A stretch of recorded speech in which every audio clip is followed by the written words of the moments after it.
Hi, this is Tony from gardenmasterswithaz.com, and today we're doing something a little different. Today I want to give you some ideas for low maintenance landscaping, and specifically as you age. However, this doesn't always have to be as you're aging, because everyone can use some low maintenance landscape ideas, right? Everyone really could.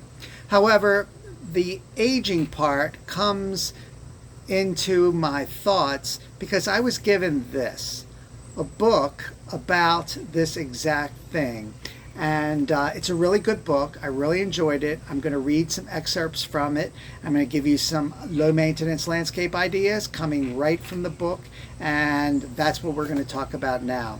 Now, if you like this, I'll leave a link. There'll be a link in the description that you can purchase.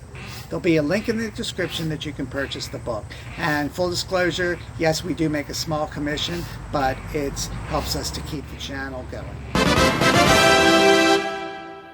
The book I've referenced is called Gardening for a Lifetime: How to Garden Wiser as You Grow Older. And it's by Sidney Eddison.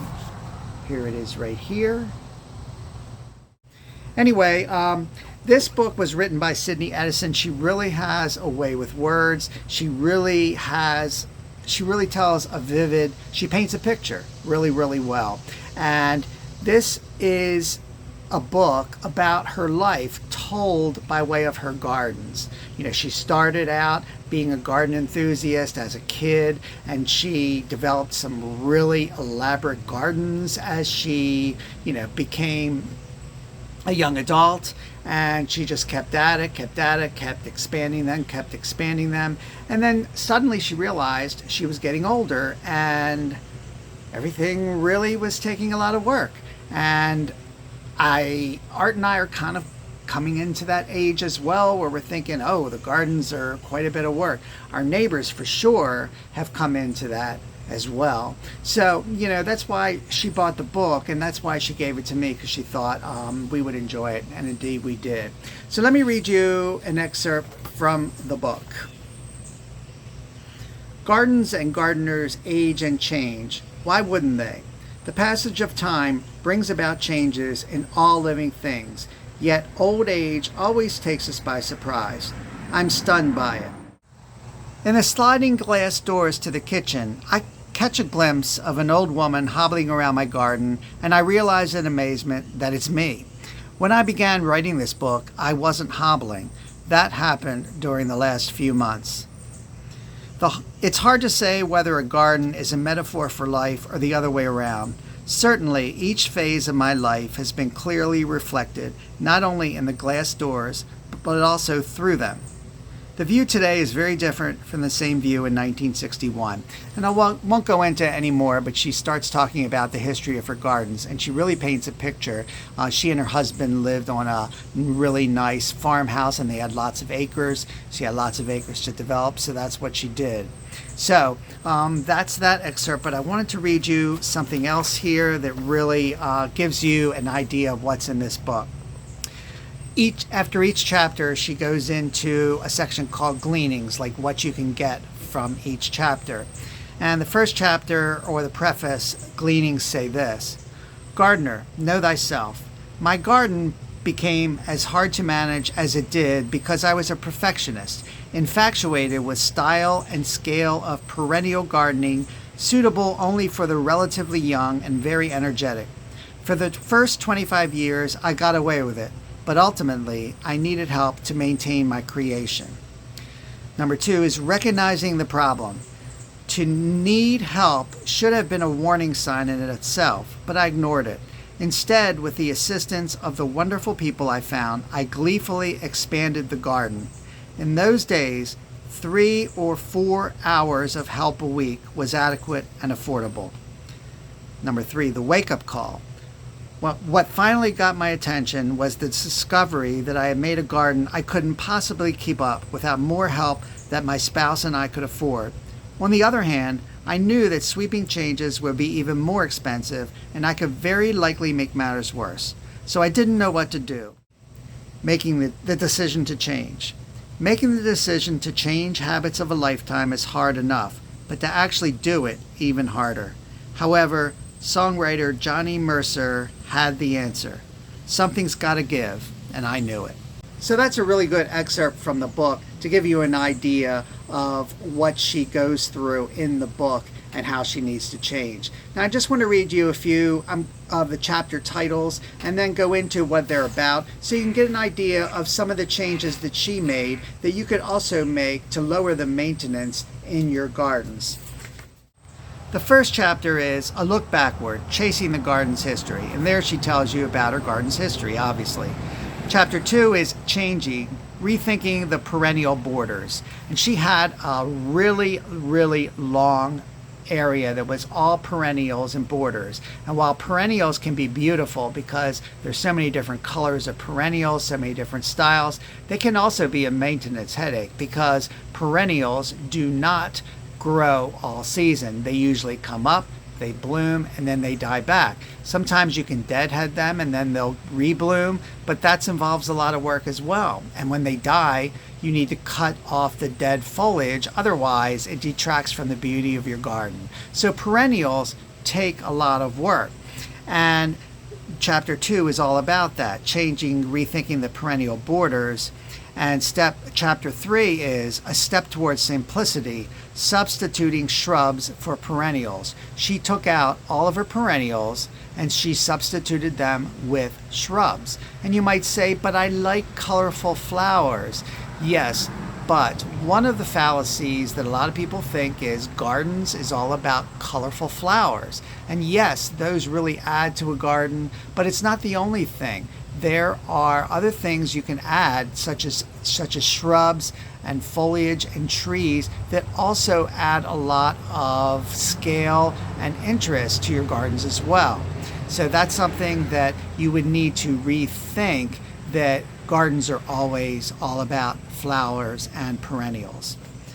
So chapter 4 is called Minimum Care, Appreciating the Shady Border. Chapter 5 is called Woodland Gardens, Living in Harmony with the Forest. Chapter 6 is called Sanity Saver, Learning to Make Lists. And she talks about that in this book, about how lists really saved her because of all the different chores she had to do around the house and around the gardens, and her husband.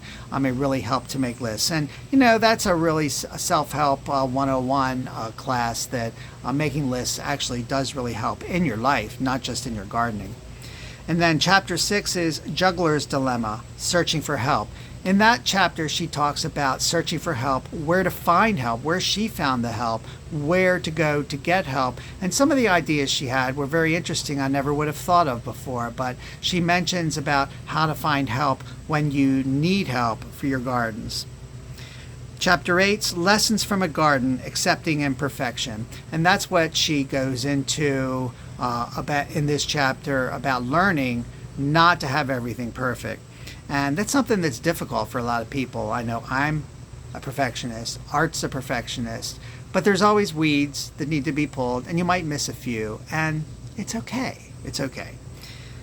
Chapter 9 is From Lawn to Meadow, and this is a low maintenance idea that could be something you'd want to do, but maybe not, because it's replacing your lawn with low maintenance gardens of rocks and pathways. This is what she talks about in this book. But you can replace your garden, you can replace your lawn with other things other than grass that would take a lot less maintenance, because after all, grass should be mowed on average once a week, which is a lot. So that could be an idea for you, especially if you don't have a super large lawn. Number 10 is Pick Your Battles, Managing Mature Plants. We oftentimes go by some properties where the owner has let their shrubs overtake the front of their house. And when shrubs get to be that tall, they're very hard to manage. I mean, you need a ladder to go up and trim them. It's really time to replace them. Trees are the same way. Once they overgrow a space, they just need to be removed and replaced with something smaller. That is one thing you can do to eliminate the work that's involved in maintaining mature shrubs, because they will grow every year, every year, and every year. And it just gets harder and harder to manage. Chapter 11 is what's next, deciding whether to stay put or move on. And I don't have to tell you what that's about. As people age, they are faced with that decision. But moving on means getting rid of all the gardens that she loved so much. Find out what she did in the book. Chapter 12 is new gardens, keeping them small and simple. Well, obviously, she moved and she started new gardens. I believe that. But she learned her lessons and started smaller gardens with lower maintenance that were much easier to handle. Chapter 13 is borrowed landscapes. Chapter 14 is all about container gardening, arranging potted plants with a purpose. And I really like this idea. As people get older, or for lower maintenance, you can use potted plants. You can have a garden that's just mulch, and you can put potted plants in various groupings with various plants in the garden. And it makes it a lot easier to garden because you don't have to get down on your knees. You can change the plants easily every year. And in fact, I want to read you something in the book that I really liked about this idea. In the book, she compares container gardening to setting up sets for a play. In summer stock, the trick was to create a different set every week, on a shoestring and at the double. Of necessity, the means were simple. The crew and I shuffled the props and set pieces around and slapped on a new coat of paint. I found this technique worked equally well on the terrace and began rearranging the pots every year, using different plants and painting our little wrought metal table and 4 chairs a different color. Voila! Another opening for another show. I soon discovered other similarities between set design. Hold on, I got a bee on me. I soon discovered other similarities between set design and making container gardens. In the theater, doorways and other openings are important because they create a sense of expectation. The same is true of a garden gate or an entrance arch covered with vines. Partial concealment heightens the feeling of anticipation, yet the visitor is never in doubt about the way into the garden. Before the days of the container garden, Martin and I were never very happy about our terrace, though we improved it in 1980 by replacing the broken concrete slabs, which were a danger to life and limb. We would have liked flagstone, but it was too expensive, so we settled for another concrete slab and, as an afterthought, enclosed it with a low brick wall capped with flagstone. Although the wall never served its original purpose as extra seating, it was perfect for staging potted plants.